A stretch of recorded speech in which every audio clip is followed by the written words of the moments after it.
Hoje de manhã eu acordei me lembrando que na década de 90, eu não sei se eu estou enganado, mas eu acho que foi provavelmente uma das décadas mais importantes do ponto de vista do testemunho do Evangelho, dado dentro da Rede Globo de televisão. No início dos anos 90, eu conheci o Dr. Roberto Marinho. Nós nos encontramos para termos uma conversa lá na sala dele. E aí conversamos bastante, ele me fez muitas perguntas sobre o mundo evangélico.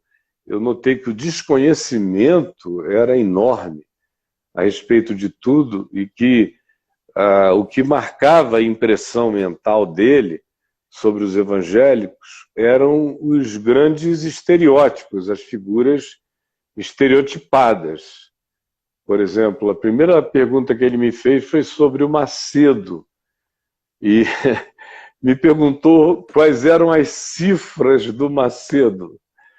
Quais são as cifras, reverendo, deste homem? Nunca mais esqueci a expressão, porque é uma expressão antiga. Você nunca usou essa expressão, não é? As cifras, para se referir a dinheiro. Meu pai ainda usava um pouco no passado, mas ela morreu, uma palavra que se desgastou. Mas foi a que ele usou comigo. Quais são as cifras desse senhor e do que ele faz? E eu expliquei. Depois disso, eu comecei a ser chamado de vez em quando para conversar sobre vários assuntos. Estava um clima horrível dos evangélicos contra a Globo, porque logo depois veio aquela novela Decadência, e aí o bicho pegou fogo, a Record enlouqueceu, pensando que a novela era sobre o Macedo. Mas quem escreveu a novela tinha feito, de fato, uma pesquisa sobre a vida do Estevão Hernandes, e não do Macedo. De modo que a figura do Macedo era tão maior que todo mundo ficou achando que era o Macedo, embora o caráter do personagem não tivesse nada a ver com o Macedo. Para quem conhecia, sabia que parecia muito mais com os traços da personalidade, do cotidiano, dos gostos, dos prazeres e tudo mais do Estevão Hernandes do que do Edir Macedo. E aí, por causa disso, me chamavam muito. Eu disse, vocês, numa hora tão grave, resolveram lançar uma novela como essa, vão levar pedrada até não poder mais. E se vocês quiserem diminuir isso, tem algumas coisas que vocês podem fazer. E aí eu fiz lá um caminhão de sugestões e que eles cumpriram legal, à risca. E começaram a botar um monte de testemunhos de igrejas legais dentro da programação, começaram a mostrar coisas bonitas que as igrejas evangélicas também faziam pelo Brasil afora, começaram a incluir cantores e artistas musicais evangélicos em alguns programas da Globo. Aí chamaram a Aline Barros para ir para a Xuxa, alguns outros para algumas coisas assim. Foi diminuindo aquela tensão, não é? Eu já vinha abrindo a programação da TV Globo todo sábado de manhã. Eu abria, falava, na abertura dava uma pregada gostosa. Não era longa, mas era intensa, e tinha ali 5, 6, 7 milhões de pessoas na audiência, de manhã cedo abrindo a programação, durante muitos anos. E isso durou uns 9 anos, mais ou menos. Esse processo até que eu parei. Quando eu me divorciei, eu botei alguém, uma pessoa que ela mencionou ali, mencionou um auxiliar dele, o Aloísio. Aí eu falei, não é um que trabalha com o Antônio Carlos? Aí ela disse sim.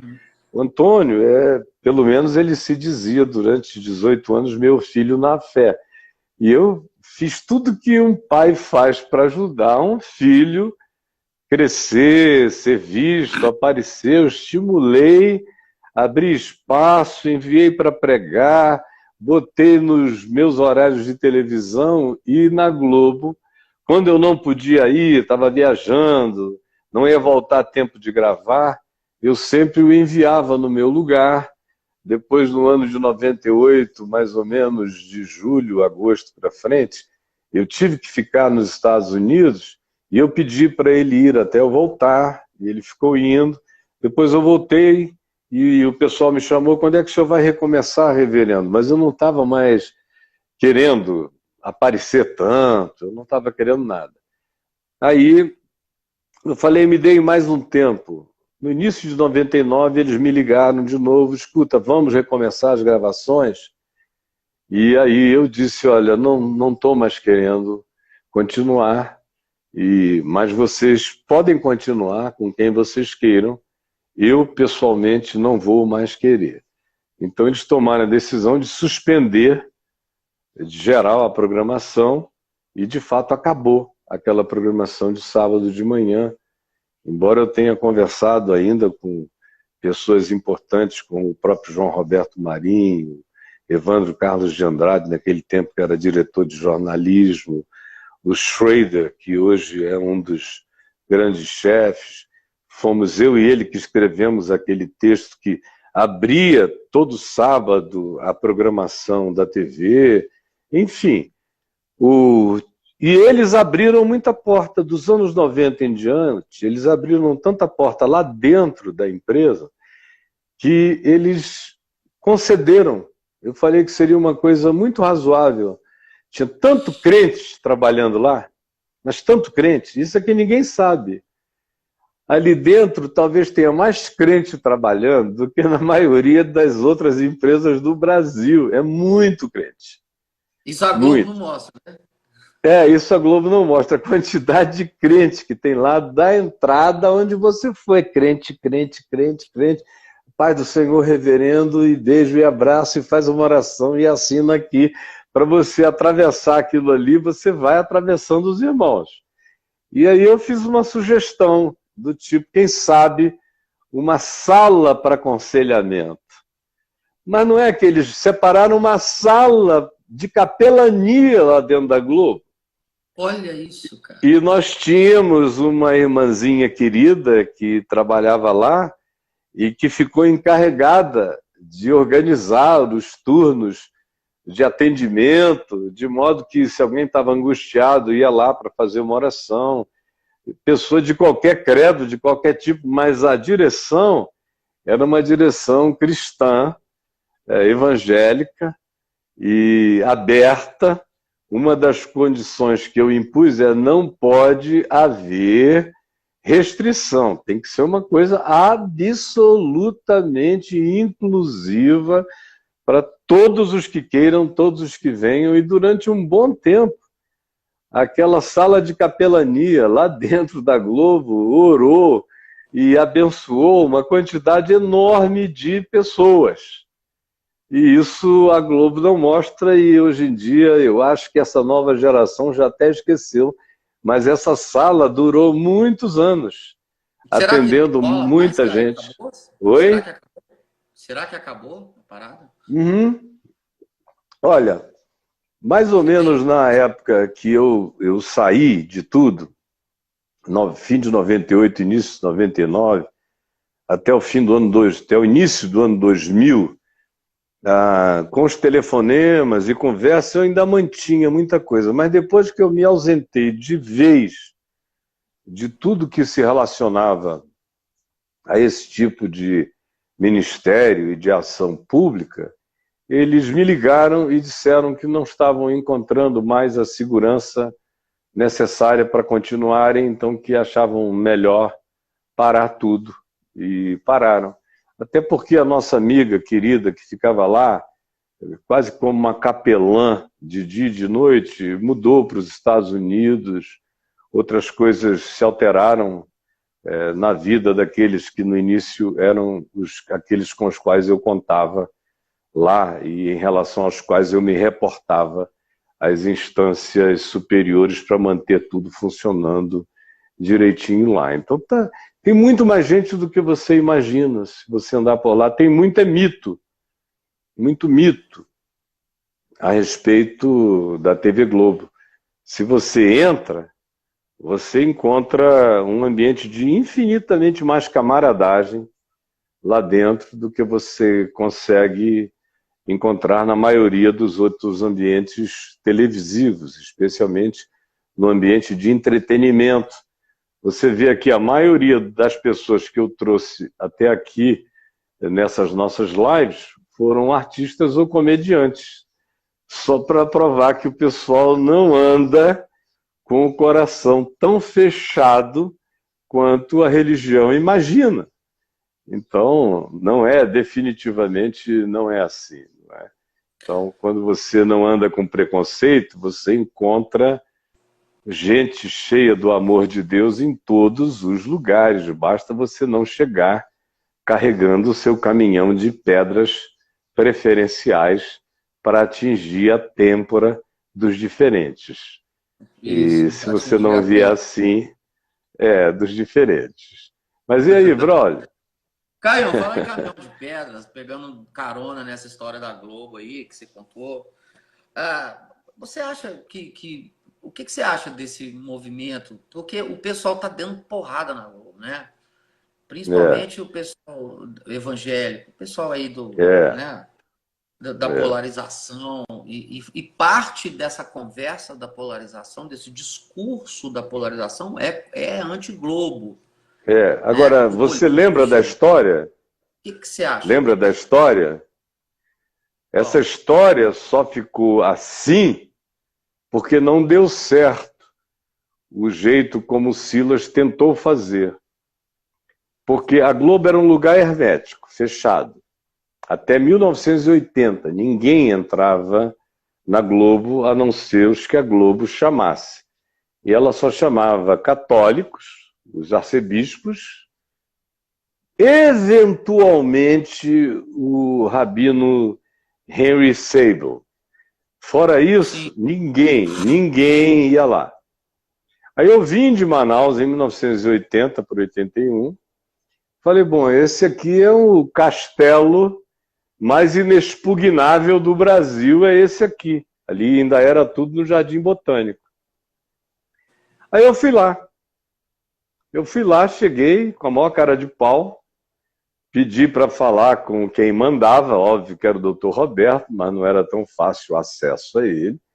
Aí me mandaram para o diretor-geral de Comercial Brasil. Aí eu fui lá, Augusto César Duarte.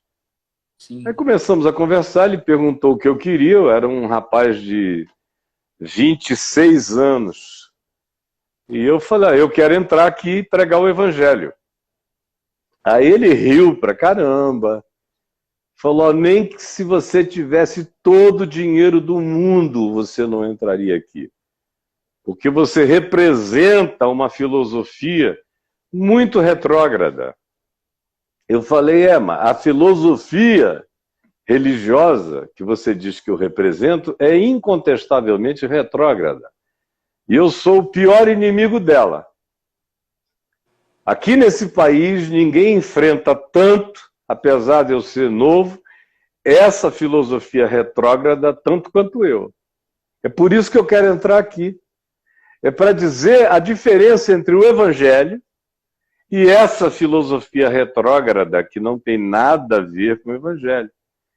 Aí o cara disse, mas de onde é que você veio? Aí eu falei, eu vim de muitos lugares, companheiro. Aí eu vim de Manaus, eu mudei para cá. Aqui aí eu fui contando as minhas histórias em Copacabana, em Ipanema, os meus amigos. Ele conhecia boa parte dos meus amigos, os marginais de classe e os da alta sociedade que gostavam de uma marginalidadezinha. E todo mundo ali se conhece, todo mundo ia para os mesmos bares. Aí ele foi ficando com o olho arregalado de ver assim, a multiplicidade dos meus relacionamentos. Aí pegou um telefone e chamou, naquele tempo eram aqueles botões, né? Apertou um botão, pá, aí atendeu um cara lá dentro, aí ele falou, dá um pulo aqui rápido comigo.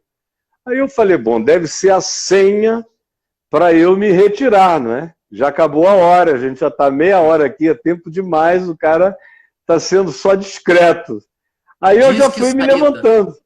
Já fui me levantando, muito obrigado por ter me recebido, não sei o que e tal. Ele falou, não, agora é que começou. Eu estou muito impressionado com o que você está me falando, deixa o fulano chegar aqui. Aí entrou lá o fulano. Era diretor comercial da TV Globo Rio, estado do Rio de Janeiro. Aí ele falou para o cara, escuta, eu estou conversando com ele aqui, eu estou assim meio chocado. Será que você podia contar para ele a mesma história que você contou para mim? Aí eu contei tudo de novo. Quando eu acabei, o cara estava... Tudo. O cara estava me olhando, Fernando Lopes, o nome dele. Ele hoje deve estar aposentado e tudo mais, até idoso. E ele ficou olhando e falou, impressionante, mas em que a gente pode ajudar o senhor? Eu falei, eu quero um horário para pregar isso, contar isso, através desse canhão de comunicação que vocês têm aqui, eu quero usar para falar do Evangelho de Jesus sem religião. Aí eles disseram, olha, custa tanto o horário se fosse vender, mas ninguém pode vender. Só sobra para o senhor horário comercial. Aí eu falei, eu sei que vocês têm de 1 minuto, 1 minuto e meio e tem os intervalos de 3. Os nacionais têm 3 minutos. Eu queria comprar um nacional de 3 minutos. Aí eles riram a beça, estavam se preparando para a Copa do Mundo de 82 e cada anúncio de patrocinador na Copa do Mundo de 82 custava 6 milhões de dólares para cada um dos anunciantes participar do combo. Aí eles me explicaram os valores estratosféricos, riram da minha presunção. Eu falei, mas eu não estou querendo pagar isso, não, querido. Eu estou querendo entrar ou de graça ou com um valor simbólico. Aí eles quase se urinam de tanto rir da minha presunção. Aí disseram, ó, de graça não dá, mas não é possível, eu não sei nem se dá botar você aqui no intervalo comercial. Eu falei, tem que dar, até porque eu vou começar sem falar de Deus. Aí eles, mas como é que você vai falar de Deus sem falar de Deus? Eu falei, não precisa. Às vezes falar de Deus atrapalha Deus a agir no coração das pessoas.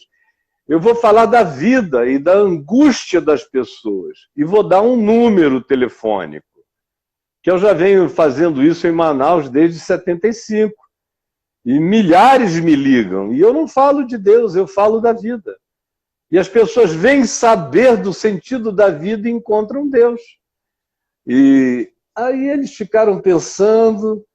Eu falei, então vamos fazer o seguinte, deixa eu começar com 1 minuto. Mas eu quero que seja no horário certo. Aí eu escolhi o horário depois do Jornal Hoje. A Leda Nagli estava iniciando a ser apresentadora do Jornal Hoje. Ela terminava sempre dizendo, até amanhã com certeza. Era o mote dela, final.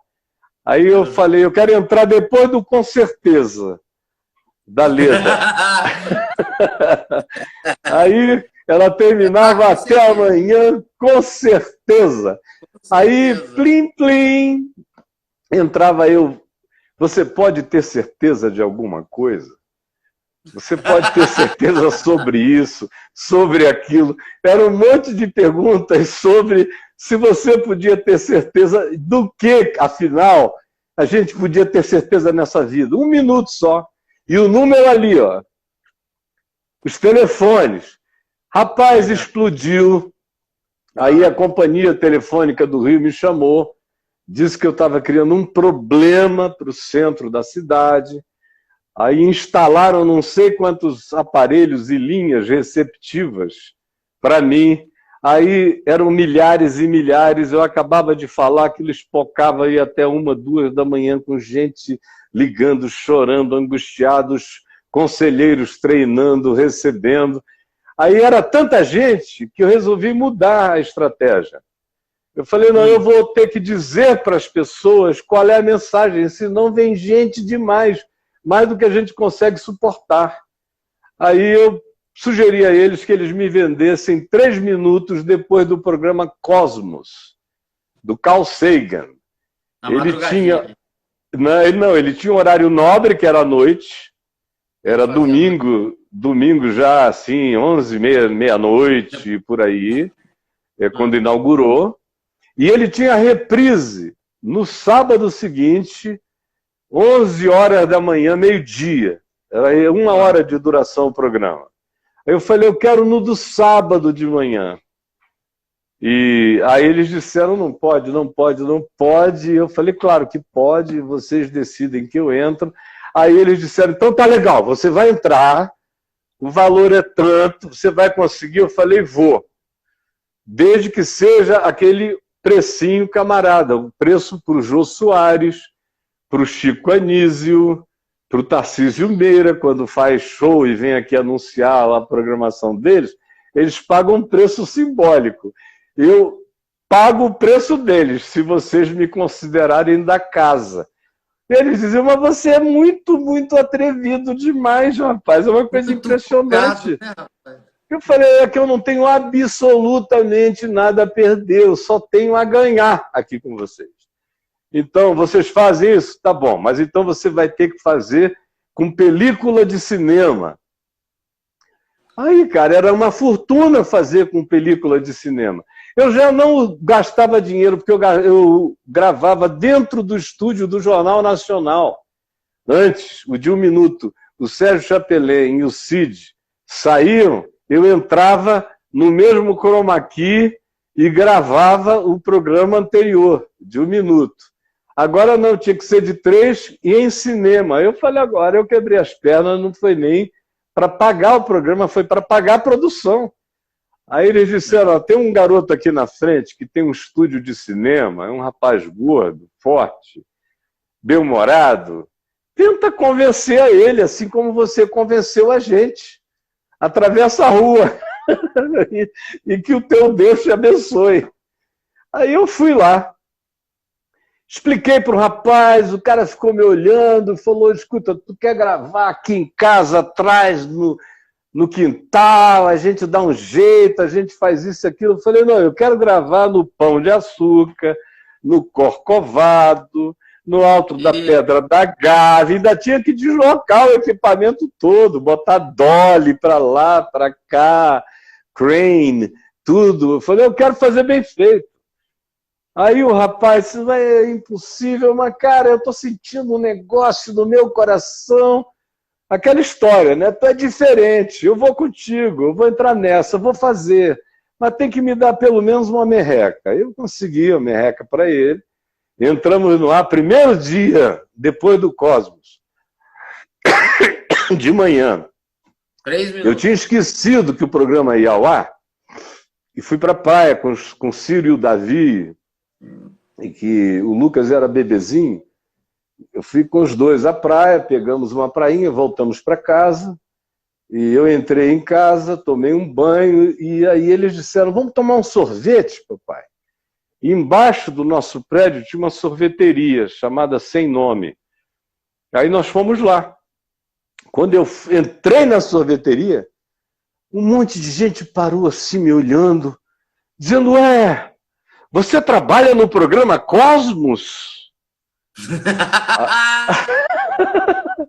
Porque o programa Cosmos tinha uma seção dele que era dentro de uma espécie de nave espacial. As janelas eram em chroma key, ele mostrava o universo. Mas tinha uma outra banda, tinha uma outra banda do programa que era gravado no deserto, na montanha, no mar, na natureza.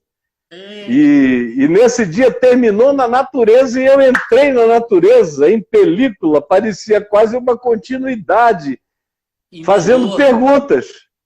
As perguntas que geralmente o Carl Sagan deixava no ar, eu comecei com elas, fazendo as mesmas perguntas.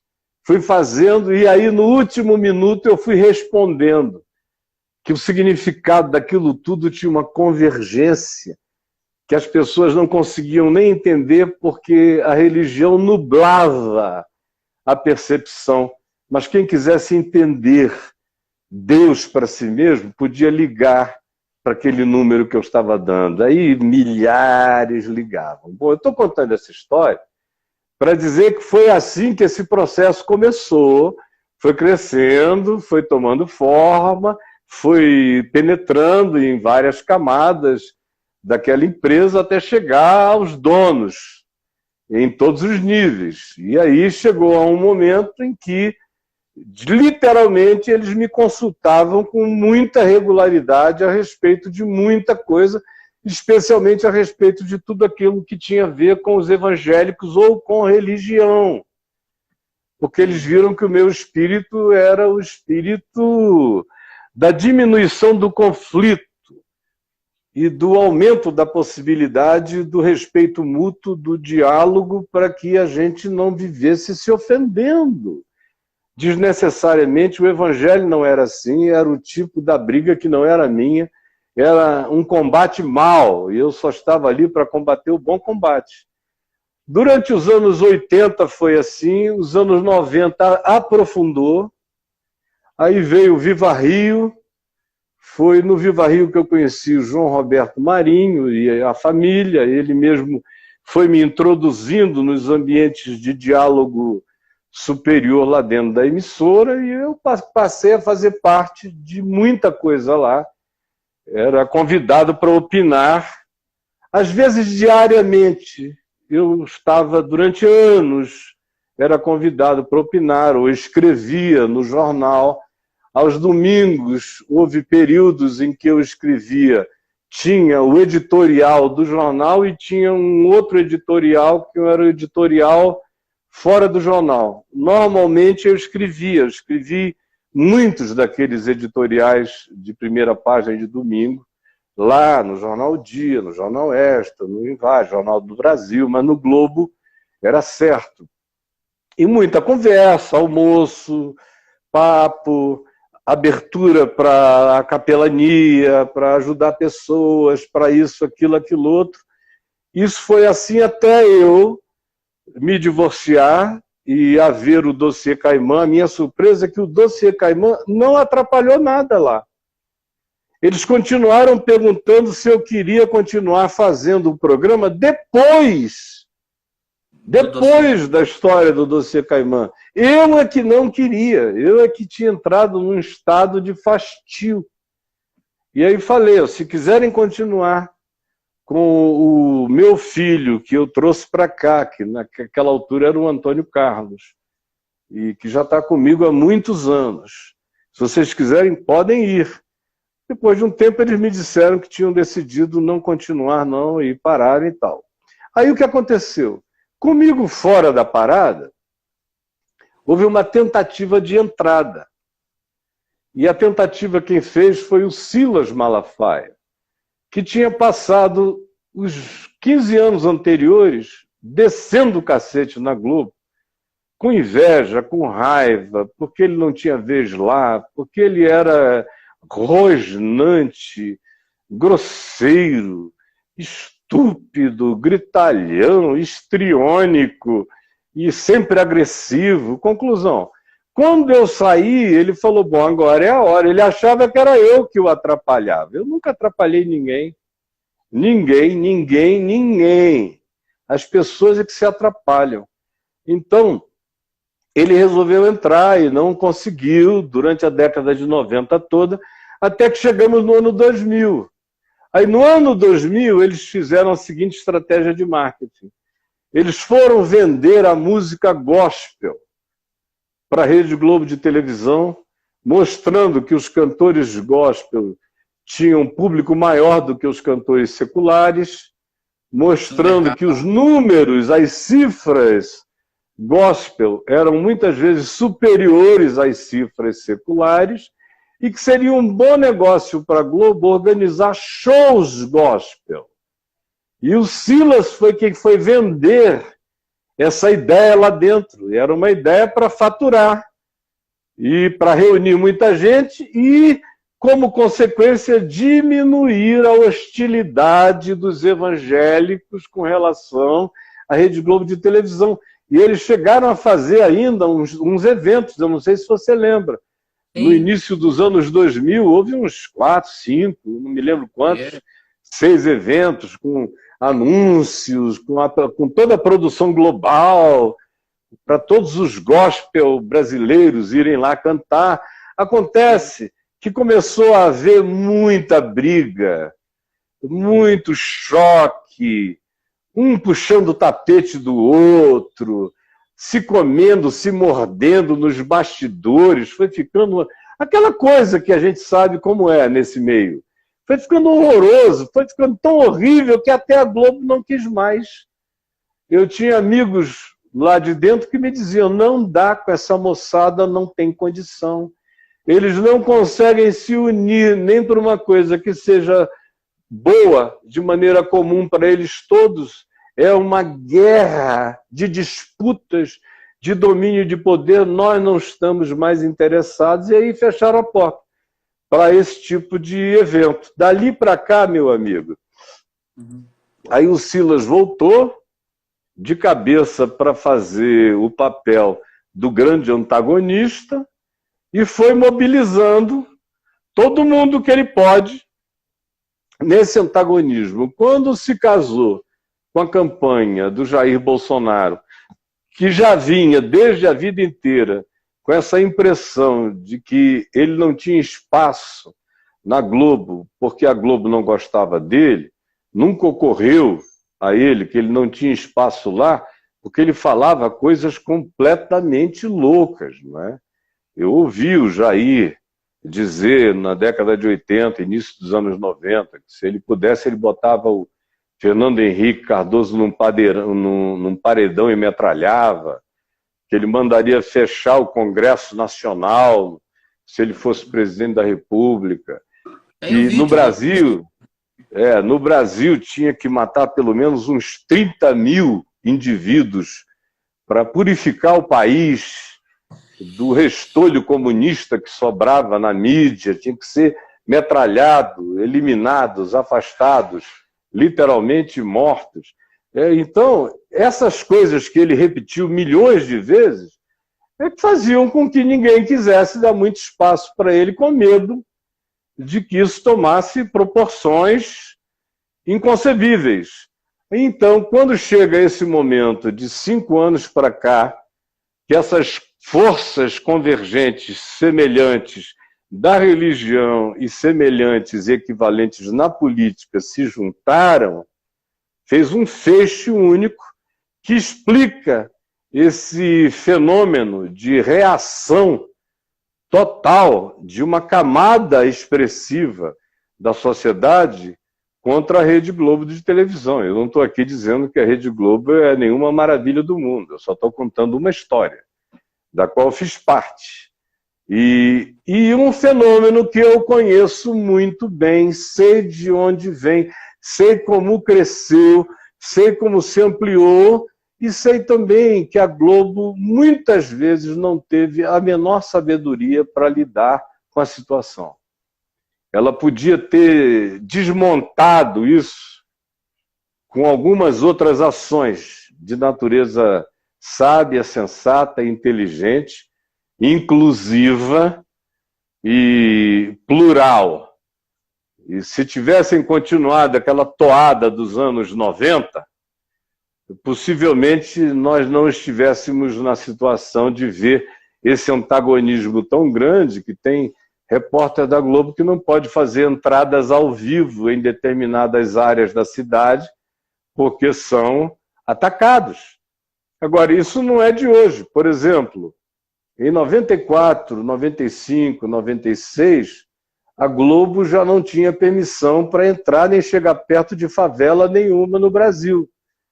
Isso eu sei, o mundo inteiro sabe, os jornalistas da época sabem, que a pessoa que tinha entrada mais franca em todas as favelas do Rio durante todos aqueles anos fui eu.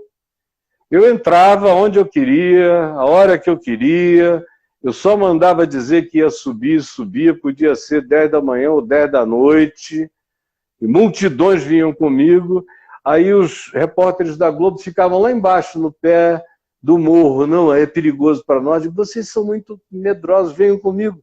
Eu levava as televisões da Alemanha, levava a BBC, levava TVs americanas, levava jornais alemães, levava gente de todos os grupos, as outras TVs do Brasil, todas vinham comigo, na minha procissão. Quando chegava em algum lugar escuro à noite, eu mandava apagarem os sangães de luz. Digo, a gente está chegando aqui perto de uma área em que não é conveniente que haja holofotes. Apaguem todos os holofotes e subiam comigo. Isso não aconteceu 2, 3, nem 10, nem 15, nem 20 vezes, foram dezenas de vezes, de modo que eu sei completamente aquilo acerca do que eu estou falando. E sei que esse antagonismo entre a Globo e a sociedade brasileira, de fato, começou com Leonel Brizola. Foi um antagonismo que ganhou expressão nacional com o Brizola e a Globo. Quando o Brizola ganhou as eleições, as primeiras eleições para governador, na década de 80, e a Globo foi dizendo que quem estava na frente era o adversário dele. E ele começou a dizer: essa Rede Globo de televisão mente. Aquele jeitão do Brizola, e que era engraçadíssimo. Foi falando, quando veio a última urna, Brizola vencedor. Aí pronto, estabeleceu-se uma guerra entre Brizola e Roberto Marinho, que fez muito mal à cidade do Rio de Janeiro, porque era só notícia ruim sobre o Rio. Só notícia ruim. E conclusão, quanto pior se divulgava o Rio, pior o Rio ficava. Foi no tempo que o Denis da Rocinha, que era um grande traficante da Rocinha, de quem a quem eu vinha conhecer, e o visitei junto com todos os outros presos em Bangu durante anos. O Denis pegava uma daquelas metralhadoras tipo a R-15 e ficava lá no alto da pedra, na Rocinha, a noite toda, fazendo Guerra de São Pedro. Guerra de São Pedro é isso, você não está brigando com ninguém, não está atirando em ninguém, você está atirando para o céu. Por isso é a chamada Guerra de São Pedro. É, só para fazer barulho em São Conrado, na Barra, nas elites de classe média para cima, para criar aquele pânico, só para provocar o medo.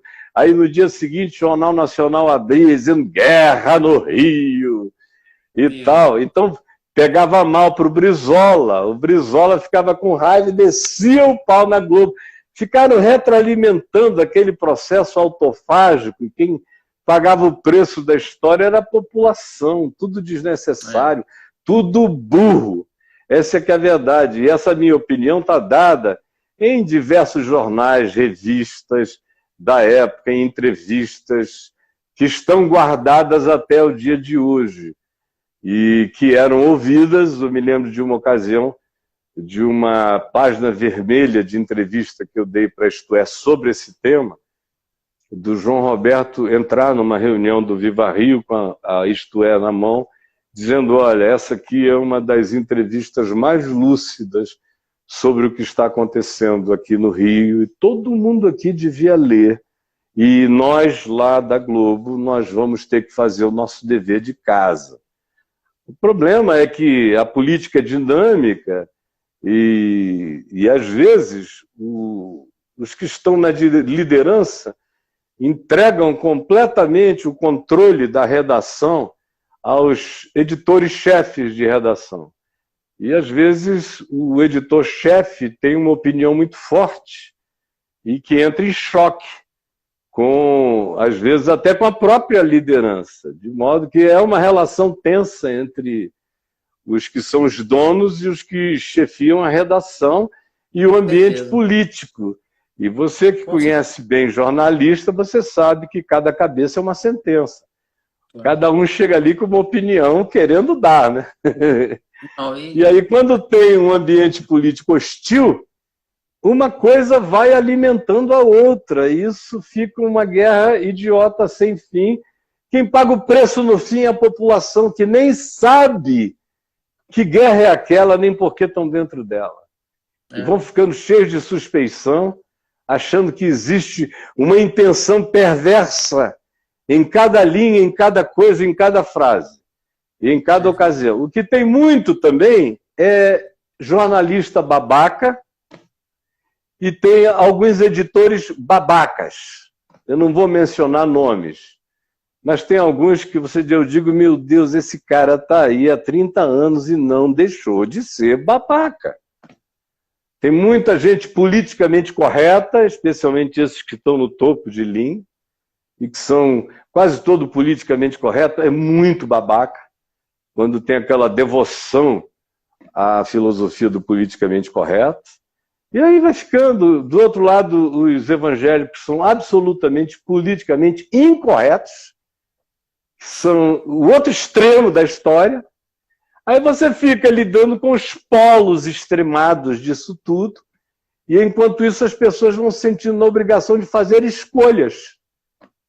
E as escolhas vão se polarizando, eles vão virando torcedores de algo cuja história eles nem conhecem, nem discernem, não sabem nem o que seja, não conhecem os protagonistas, nunca sentiram o cheiro de ninguém, não sabem por onde aquilo viajou.